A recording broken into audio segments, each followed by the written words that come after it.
The first time I saw Captain Miraculous, she was bleeding into the cargo deck of our transport vessel, and I thought she was dead. Let me back up. My name is Vecthar, and I serve as a logistics coordinator for the Galactic Trade Consortium. Boring job, right? Wrong. In this line of work, you see everything: smugglers, pirates, mercenaries, the occasional diplomat who thinks rules don't apply to them. I've cataloged 17 different species, criminal tendencies, filed incident reports in 9 languages, and survived 3 boarding attempts without firing a single shot.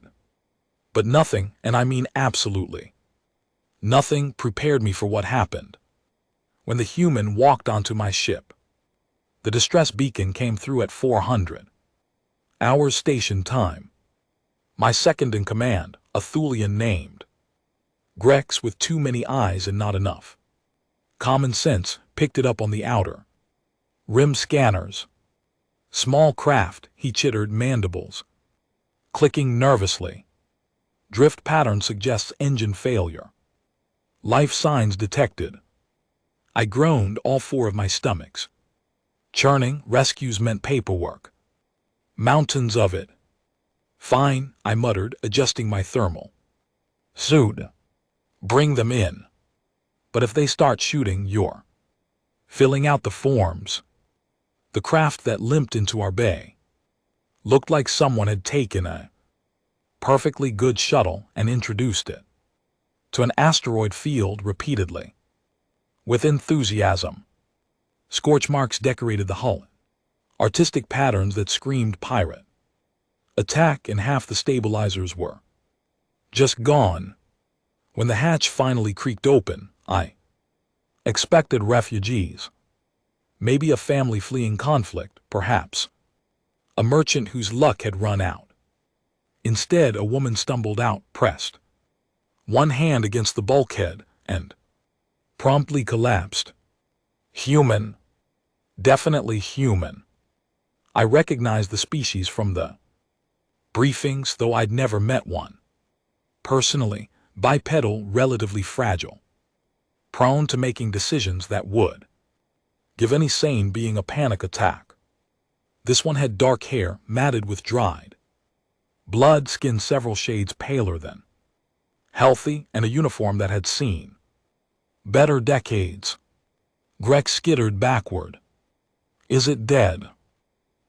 I corrected, moving closer. And no, still breathing. What I noticed next made my secondary heart skip a beat. Strapped to her back was a child, maybe 6 standard years old, wrapped in thermal blankets and very much alive. The kid blinked at me with enormous brown eyes. Hi, the child whispered. I did what any reasonable being would do. I yelled for the medical bay. 3 hours later, our ship's doctor, a perpetually annoyed Vexian named Sala, emerged from the examination room. The adult has a concussion, 3 fractured ribs, severe dehydration, and what I can only describe as exhaustion. So profound I'm amazed she made it too. Your bay, Sala announced, clicking her beak disapprovingly.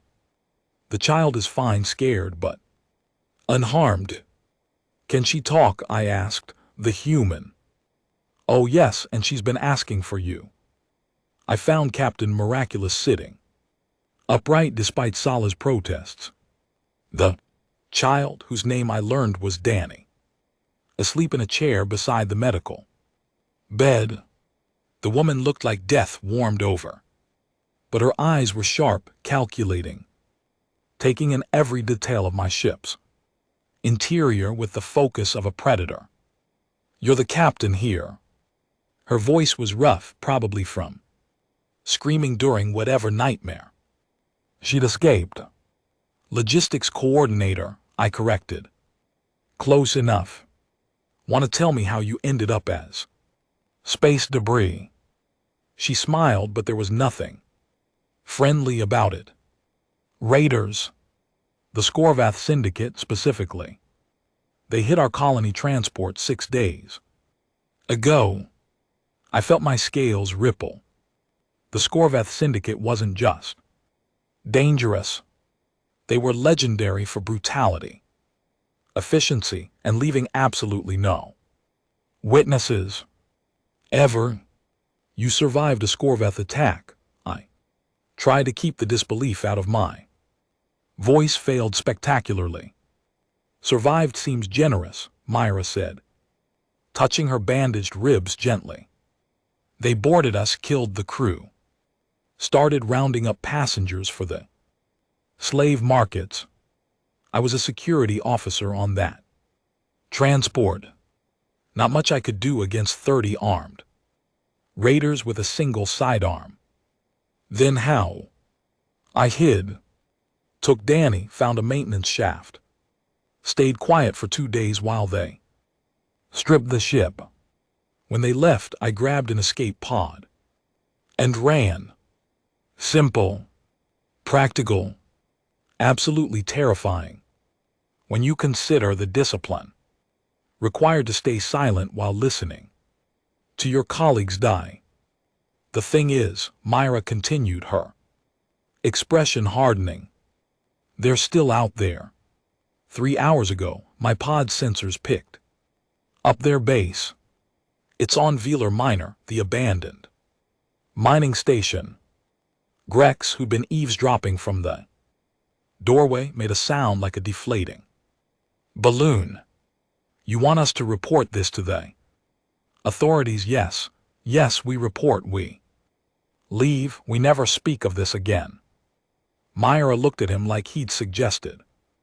Breathing vacuum. The authorities will take weeks to assemble a response team. By then the Skorvath will have moved their operation, and the 73 people they took from my transport, they'll be scattered across a dozen slave markets, impossible to trace. That's unfortunate, I said carefully. But not our problem. Make it your problem. The sheer audacity made me laugh. Couldn't help it. This human barely conscious, outnumbered, outgunned, sitting in my medical bay making demands. Like she held all the cards. You're insane, I told her cheerfully. Genuinely, clinically insane. I run cargo routes, I file taxes, I do not attack pirate strongholds. Then help me steal a ship that can. Sala dropped her medical scanner. Grex made that deflating sound again, more emphatic this time. I stared at Miraculous and wondered if humans were always this spectacularly reckless, or if I just won the cosmic lottery. No, I said firmly, absolutely not. Not happening. I have a reputation to maintain, insurance premiums to consider, and a strong preference for keeping my internal organs internal. Myra stood up. Sala squawked protests, but the human ignored her, moving to the viewport, where Velar Minor hung in the distance, like a promise of violence. There's a woman on that station, she said quietly. Her name is Elena Frost. She was traveling with her daughter. The raiders took them both. The daughter is 8 years old. She turned to face me, and I saw something in her expression that made my scales itch.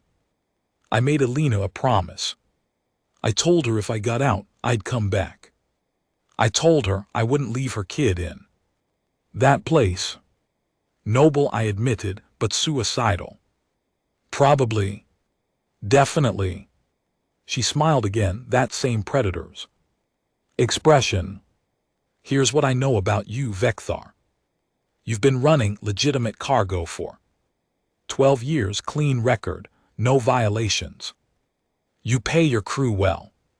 You follow regulations, and you pride yourself on being the most boring transport operator in 3 sectors. Thank you. But 4 years ago you filed an Insurance claim for a shipment of medical supplies that mysteriously vanished during a routine inspection. The supplies turned up 2 weeks later. On refugee station Theta, unregistered and untraceable right when a plague outbreak hit. My secondary heart stopped entirely. I don't know what you do. And 6 months before that, your shipping manifests show a gap 3 days unaccounted for, but Galactic News reported a prison transport experiencing technical difficulties in that exact sector. 12 political prisoners escaped. Funny coincidence. Grex's eyes all focused on me simultaneously. Captain, logistics coordinator, I muttered weakly. Myra limped closer, and I realized she'd been studying me since she woke up, reading my ship's logs, accessing databases, profiling me with terrifying accuracy. You're not boring, she said. You're careful. You help people when you can do it without getting caught. You bend rules when those rules are wrong. And right now you're calculating whether you can live with yourself if you don't help me. Silence filled the medical bay. Outside, stars drifted past, indifferent to our moral dilemmas. One raid, I heard myself say, and immediately regretted it. We scout the station, we assess if rescue is even possible, and if it looks suicidal, we call for proper authorities. Agreed. Agreed. Liar. We both knew she was lying, and we both knew I was going to help her anyway. Grex made a sound like a dying accordion. We're all going to die. Probably, I agreed. Sala, start prepping combat medical supplies. We don't have combat medical supplies. Then improvise. Planning an assault on a Skorvath base required either brilliant tactical minds or complete idiots. We had neither, so we improvised with caffeine, desperation, and highly questionable decision-making. Myra spread holographic schematics of Velar Minor across my command table. The mining station was old, pre-consortium, built by a species that valued function over aesthetics, multiple levels, redundant systems, and more blind spots than a surveillance nightmare. They'll have guards here and here. Myra indicated with her finger, highlighting key choke points. Standard patrol patterns rotate every 4 hours. Prisoner holding is probably central, maximum security. How do you know their patterns? Grex asked suspiciously. Because I've been hunting the Skorvath for 3 years. That brought me up short. You said you were a security officer. I was. Then they hit a colony where my sister lived. She didn't make it, so I switched careers. The casual way she said it, like discussing a job change rather than a vendetta, sent chills down my spine. Humans, I was learning, process trauma differently than most species. So you're what, a bounty hunter, Sala asked. Contractor. I specialize in recovery operations. The transport job was cover. I was tracking a Skorvath lieutenant. When they hit us, I rubbed my face with both hands, feeling reality slip away. This keeps getting better. What else should I know? The Skorvath captain leading this operation is named Vorak Thorn. He's smart, ruthless, and doesn't witnesses. If we're doing this, we do it fast, quiet, and we don't give him time to execute hostages. Fast and quiet, I repeated. Storming a pirate base, fast and quiet. I've done it before. How many times? Twice. How many times did you survive? She grinned. Still working on a large sample size. Despite everything, I laughed. The sound surprised me. Maybe it was stress. Maybe it was the absurdity. Maybe I was finally losing my mind. Okay, I said, pulling up station. Specs, here's what we have. My ship has decent shields but terrible weapons. We're outgunned, outnumbered, and outmatched. I like those odds, Myra said. You would, however, we do have advantages. This transport is registered as consortium affiliated. We can request docking clearance under the guise of delivering supplies. They'll scan us. Let them. Our cargo hold currently contains medical equipment, food supplies, and absolutely nothing that screams rescue. Operation. Sala clicked her beak thoughtfully. We could hide weapons in the medical shipment. Combat gear disguised as surplus. Hospital equipment. We don't have combat gear, Grex reminded everyone. We will after we stop at Outpost 7, I said, already calculating routes. There's a quartermaster there who owes me several favors and doesn't ask questions. Myra studied me with new respect. You've definitely done this before. I have absolutely no idea what you're talking about. Now shut up and let me plot a course. Before I remember, I value my life. The approach to Velar Minor took 6 hours. 6 hours of tense silence, broken only by equipment checks and Grex's muttering prayers to deities I didn't recognize. Danny, bless the kid, stayed remarkably calm. Myra had explained in terms a child could understand that they were going to help some people. Thager kid accepted this with the solemn trust children have not yet cynical enough to question why adults do dangerous things. Velar Minor Station, this is Consortium. Transport Meridian's Grace requesting docking clearance, I transmitted, keeping my voice professionally bored. We have medical supplies for transfer. Static crackled. Then a rough voice translated through universal protocols but maintaining its threatening edge. Meridian's Grace transmit cargo. Manifest in purpose. I sent falsified documents so convincing they'd fool most inspectors. Myra had helped create them, calling in favors from contacts I absolutely didn't want to know about. Medical relief for outer colonies. Explained, your station is listed as an approved waypoint. More silence, I imagined Scorvath. Pirates debating whether to blow us up or rob us. Docking approved, Bay 3. Any deviations will be met with immediate termination. Understood, Meridian's Grace out. I killed the transmission and exhaled, realizing I'd been holding my breath. Friendly people, Sala observed dryly. The Scorvath specialize in efficiency, Myra said, checking her weapons for the 17th time. They don't waste resources on prisoners who can't be sold. If we're going in, we need to move fast. The docking procedure was textbook.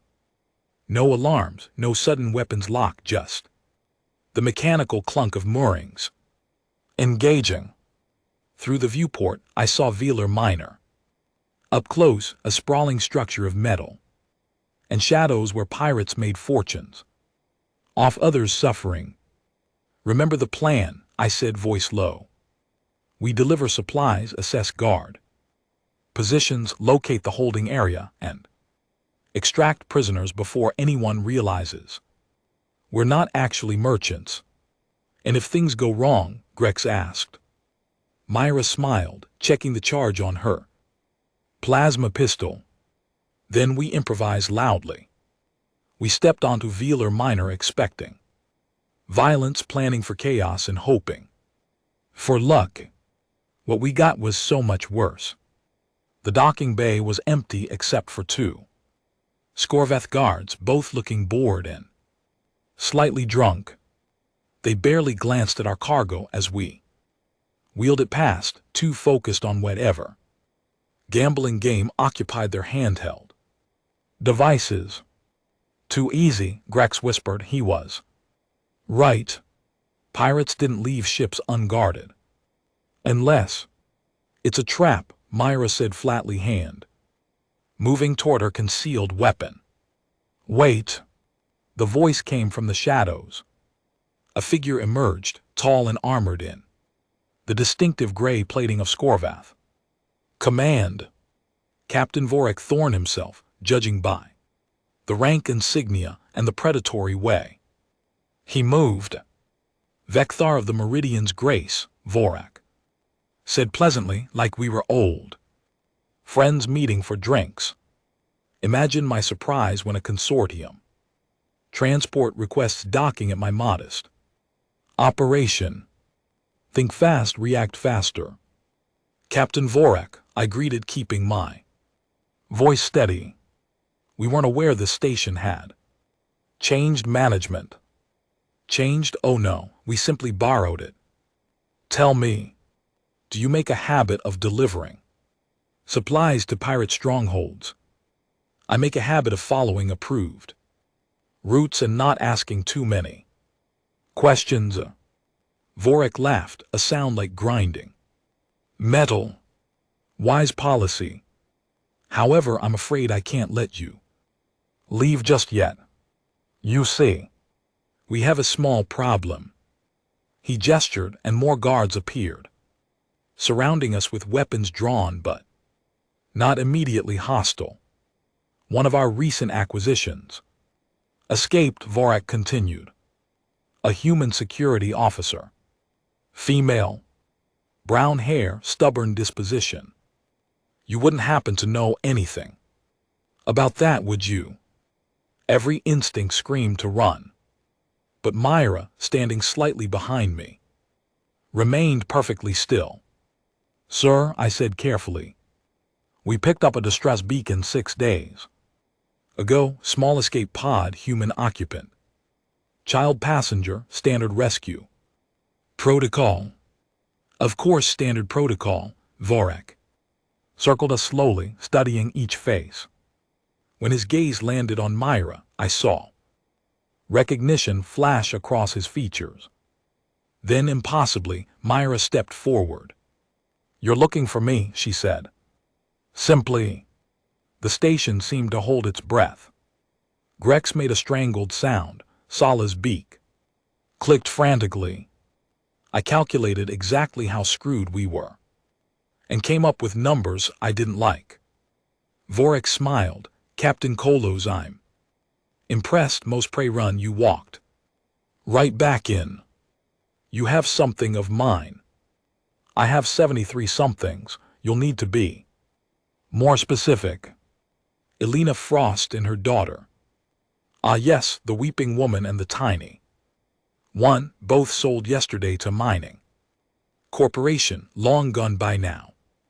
I watched Myra's expression and saw something terrifying, not rage, not despair, calculation, the look of someone whose backup plan had backup plans.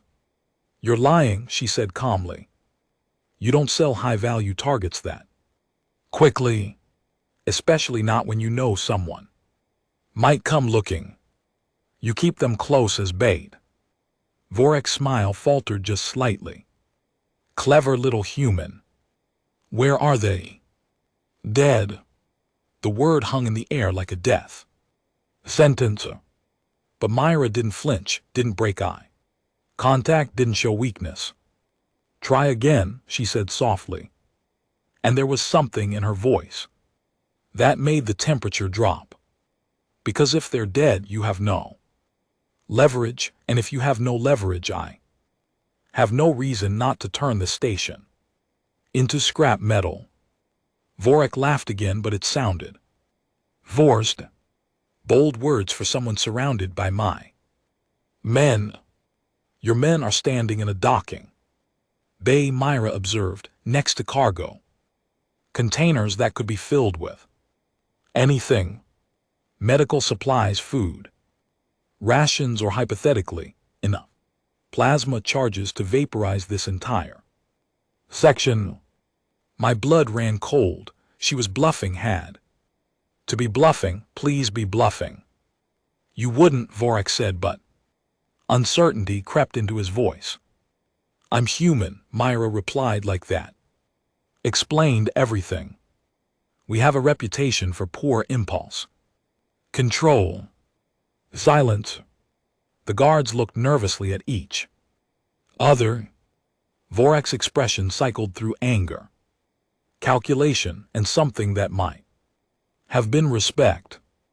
Level 9, he finally said, holding cells. Frost and her spawn are alive. For now. Thank you. What happened next occurred too fast for my brain to process.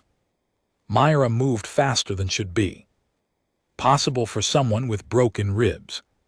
Her hand came up holding not a weapon, but a small device I recognized with horror as a disruption grenade. She threw it directly at Vorak. The blast wasn't lethal, just electromagnetic chaos that fried every electronic device.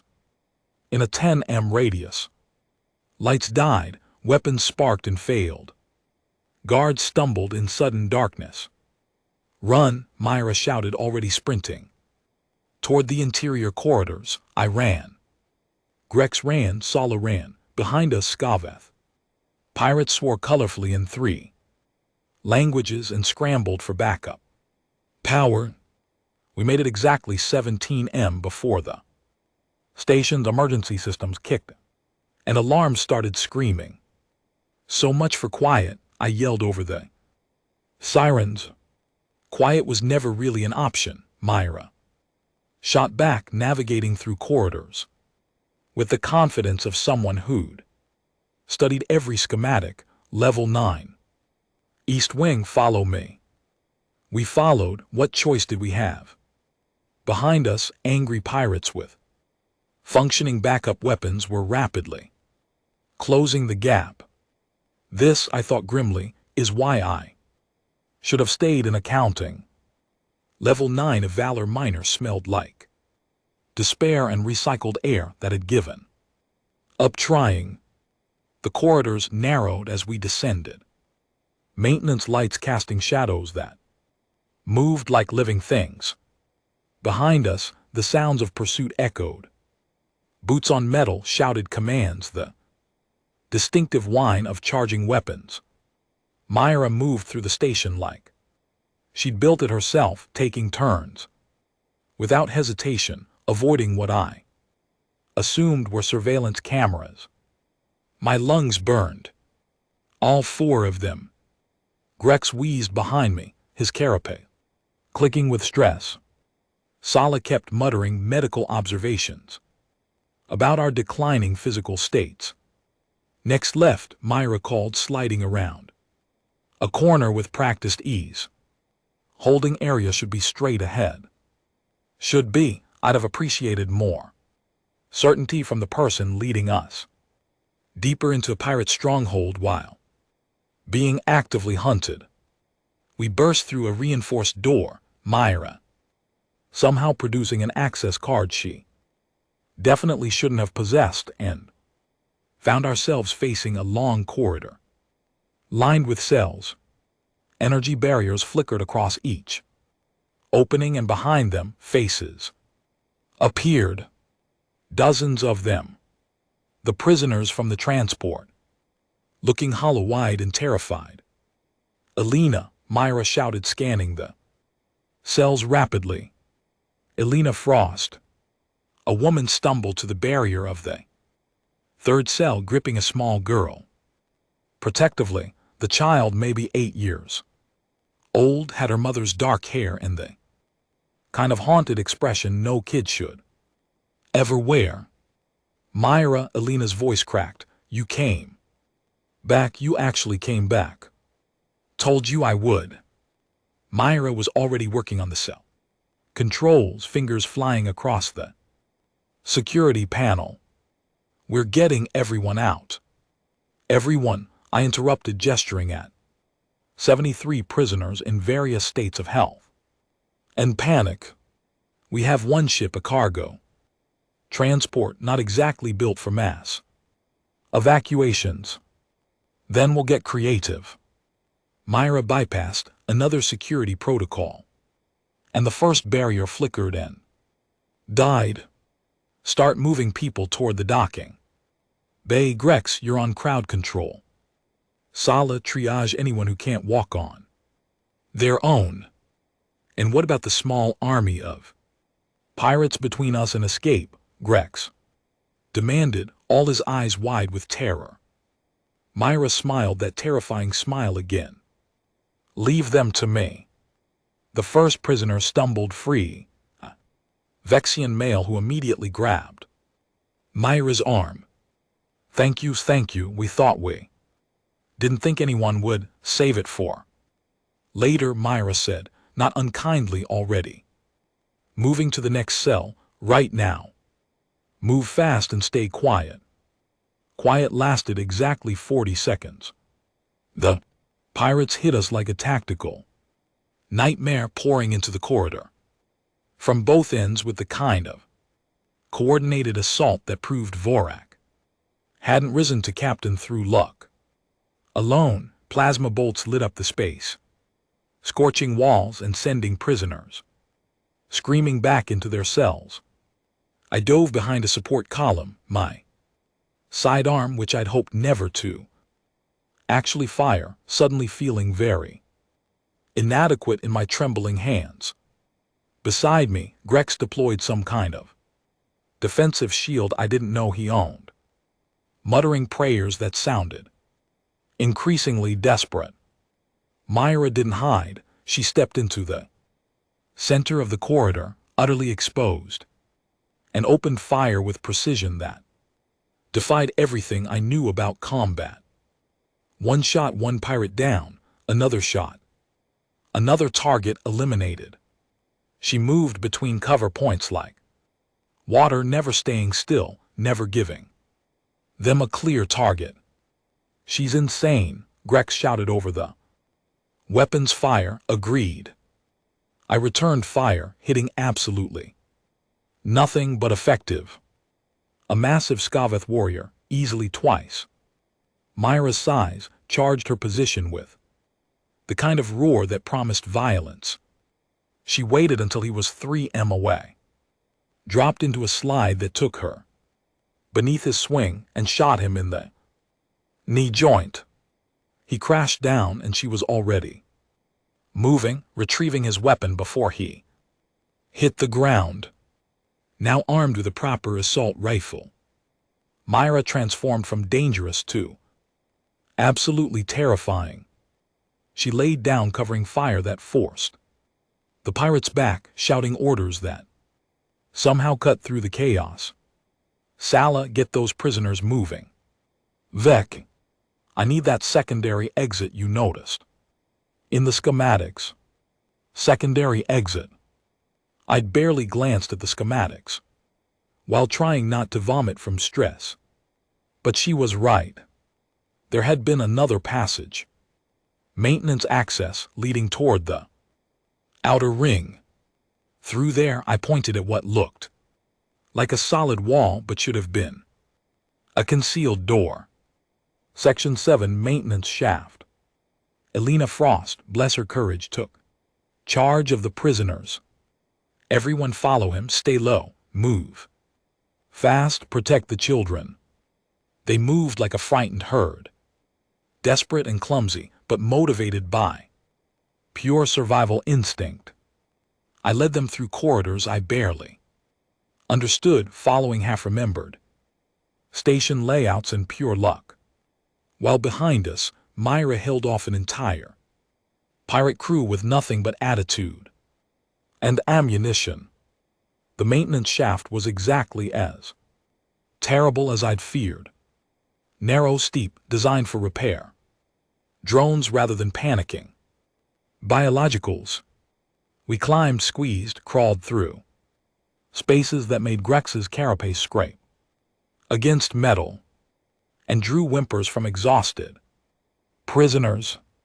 Keep moving, I urged my own muscles. Screaming protest. Just a bit further. We emerged into a cargo staging area. Thankfully empty, just 2 levels above. The docking bay. So close. Impossibly close. All we needed was. Vorik Thorn stepped from the shadows, and my heart sank collectively. He wasn't alone.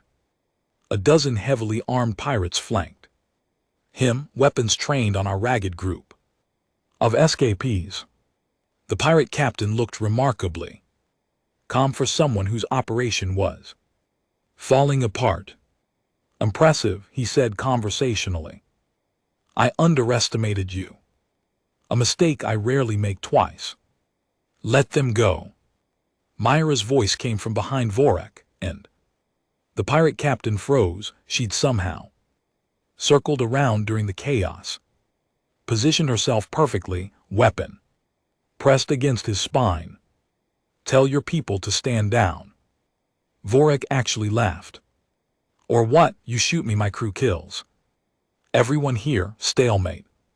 Not quite. Myra's expression was absolutely serene. See, I did some research on you, Captain. 3 years of hunting your operation teaches you things, like how the Skorveth Syndicate handles leadership failures. Meaning your second in command, Cracks the Bloodied, has been waiting for you to show weakness. Meaning if you die here in front of your crew, failing to stop a single human, Cracks takes over and your legacy becomes a cautionary tale about underestimating prey. Vorik's posture shifted slightly. You're bluffing. Am I? Look at them. Myra gestured with her free hand toward Vorik's crew. Look at their faces. They're already calculating, already wondering if you're worth following anymore. I watched the pirates and saw exactly what Myra described. Doubt, the kind that erodes authority faster than any weapon. You have 2 choices, Myra continued, voice perfectly level.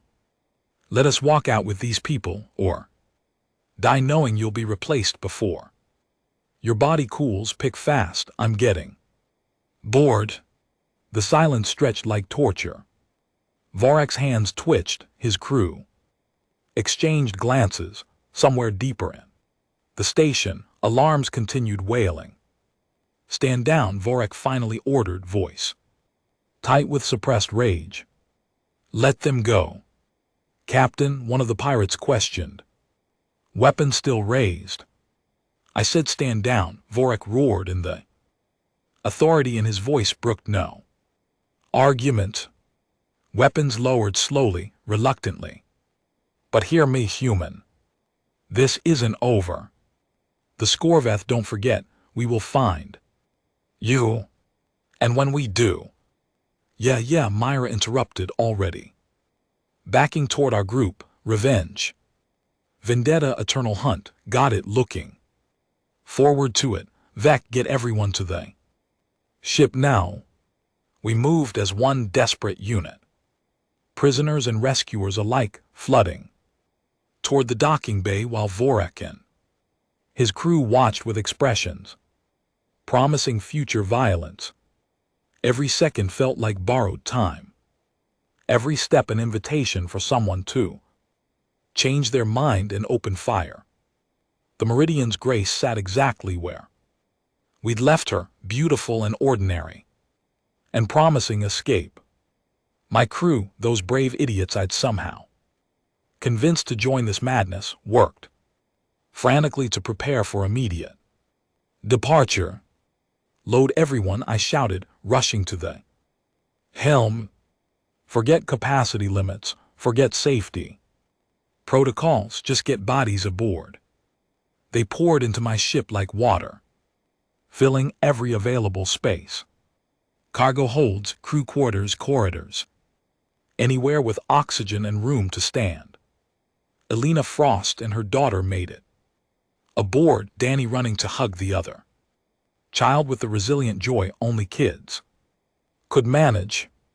Grex coordinated the chaos with surprising efficiency, counting heads and directing traffic.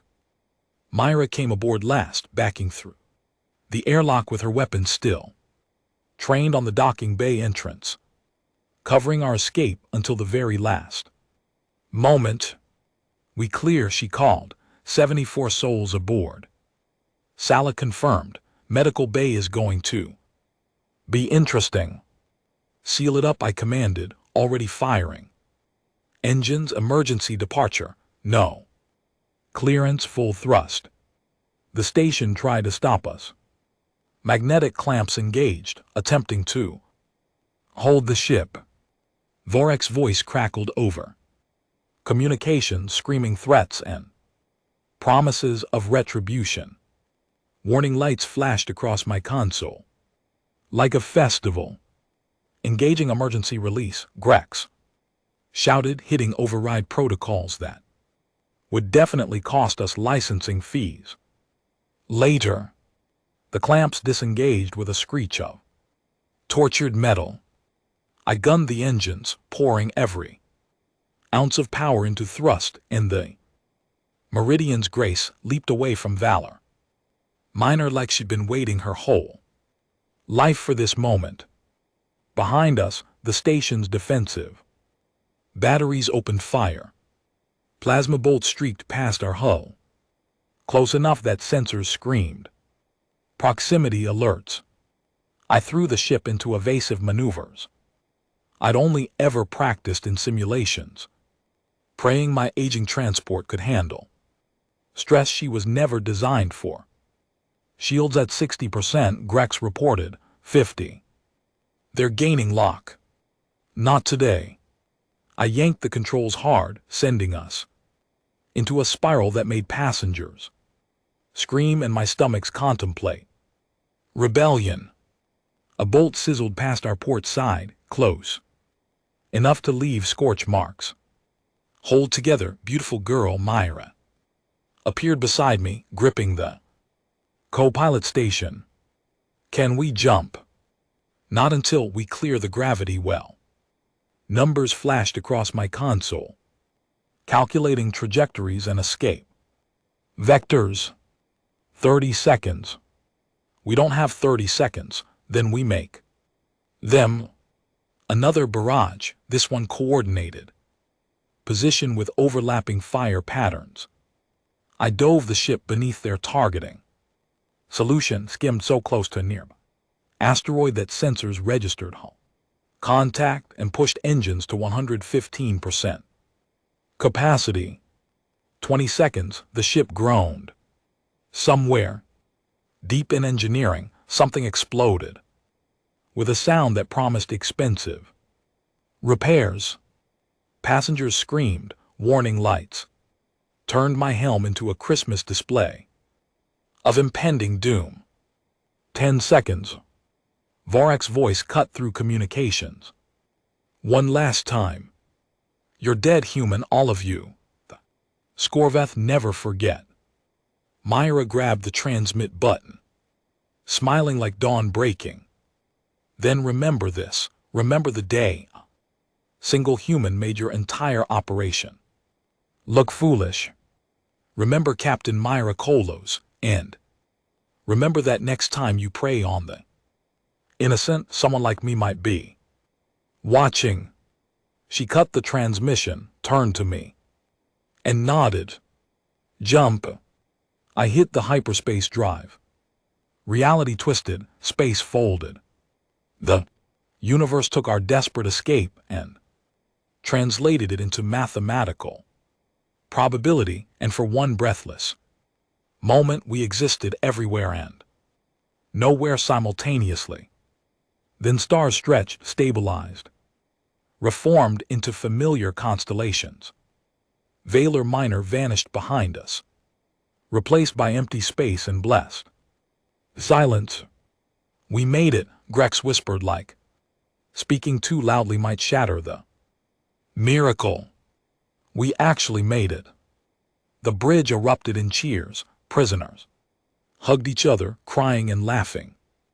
In equal measure, Elena Frost held her daughter while Danny bounced between them, chattering excitedly about the adventure. Sala began coordinating medical care with the calm efficiency of someone refusing to acknowledge the insanity. We just survived. I slumped in my captain's chair, every muscle trembling, and stared at the navigation console like it might contain answers to questions I hadn't yet formulated. Myra stood beside me, still watching the view screen, weapon finally holstered but expression unreadable.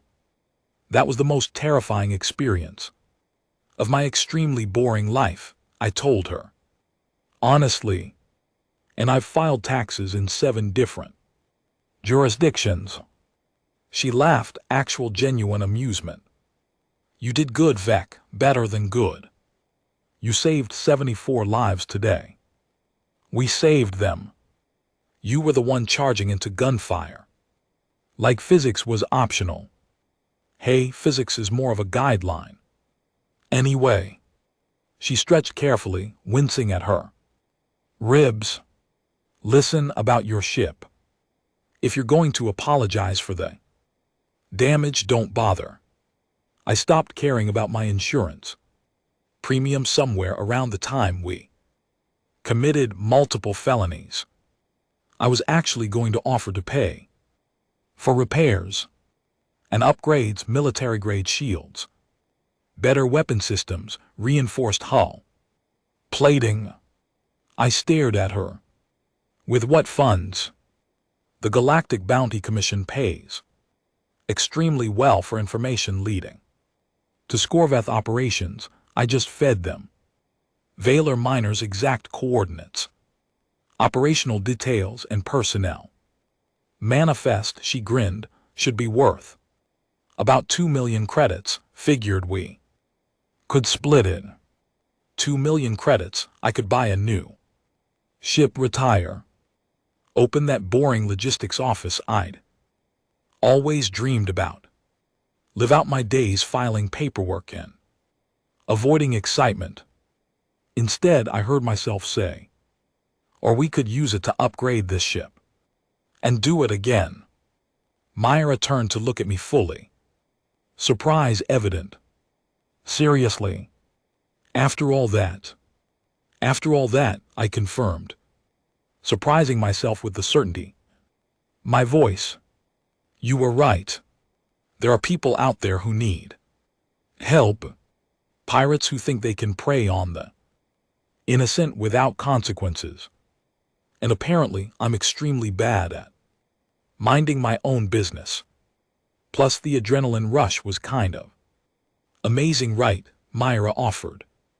Terrifying, I corrected. But yes, amazing. Grex approached, looking exhausted and traumatized but somehow proud. So what's our next move, Captain? Logistics coordinator, I corrected. Automatically, then paused. Actually, you know what Captain works, captain of the Meridian's Grace, specializing absolutely legitimate cargo transport, and definitely not unauthorized rescue operations. Definitely not, Sala agreed, clicking her beak in what might have been approval.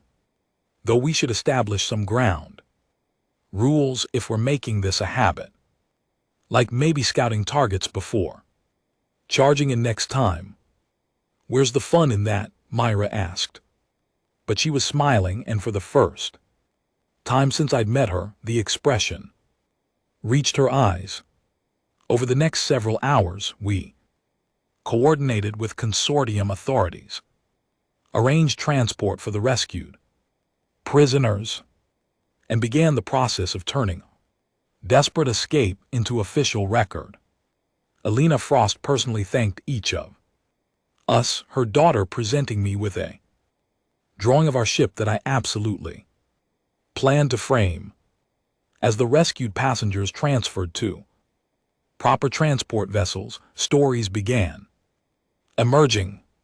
Myra's reputation, already formidable, certain circles transformed into something approaching legend. The human who'd walked into a Skorvath stronghold, freed 74 prisoners, and made the pirate captain stand down through sheer force of will. They're calling you the quiet storm on the news channels I mentioned, showing her the galactic feeds where our operation was trending. Apparently, witnesses say you moved through that station like weather. Inevitable and unstoppable. Ridiculous, Myra muttered, but I caught her smile. Weather doesn't carry weapons. No, just the ability to reshape landscapes. I pulled up another feed, this one showing Varek Thorn's recorded transmission. And GT clears throat. And GT.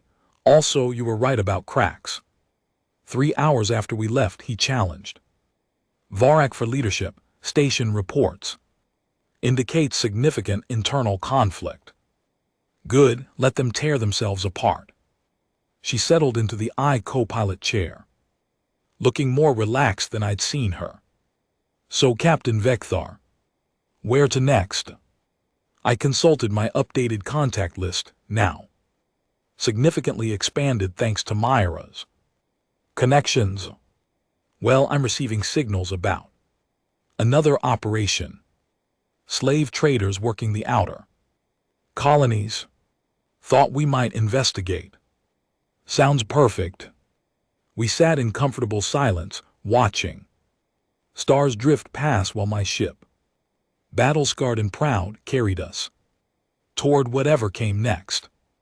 Behind us, 74 people were returning to their lives, traumatized but alive. Ahead, an entire galaxy of people who needed help, whether they knew it yet or not. Grex appeared with 3 containers of something vaguely resembling coffee. Thought you might need these, also. Engineering reports the jump drive is making concerning sounds. We should probably address that before attempting any more dramatic escapes. Add it to the list, I said, accepting the beverage. Right after upgrade weapon systems and install better medical bay. And maybe some actual combat training. Grex suggested hopefully. For those of us who'd prefer not to panic during firefights. Absolutely. Myra raised her container in a toast. To the crew of the Meridian's Grace. May we always be too stupid to quit. And too lucky to die. I'll drink to that, I agreed, clinking containers. Though I'd prefer significantly more luck and slightly less stupidity in future operations. Where's the fun in that? As Valor Minor disappeared behind us and new adventures waited ahead, I reflected on how dramatically my boring life had changed. 24 hours ago, I'd been a logistics coordinator, worried about tax forms and shipping manifests. Now I was apparently a hero, running rescue operations with a human who considered physics optional and dangerous suggestion.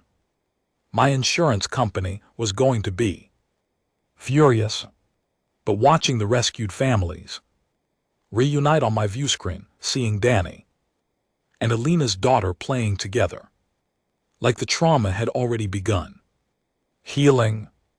I couldn't bring myself to care about premiums or protocols or the perfectly boring life I'd left behind. Sometimes the galaxy needed logistics coordinators who filed proper paperwork, and sometimes it needed logistics coordinators willing to throw that paperwork aside and do what was right. Consequences be damned. The Skorvath would remember Captain Myra Kolo's The quiet storm who'd silenced their operation and freed their prisoners. They'd remember the crew who'd followed her into impossible odds and emerged victorious. And somewhere out there other operations were running. Other people needed help. Other pirates thought themselves untouchable. They were wrong. We were coming. And we were just getting started.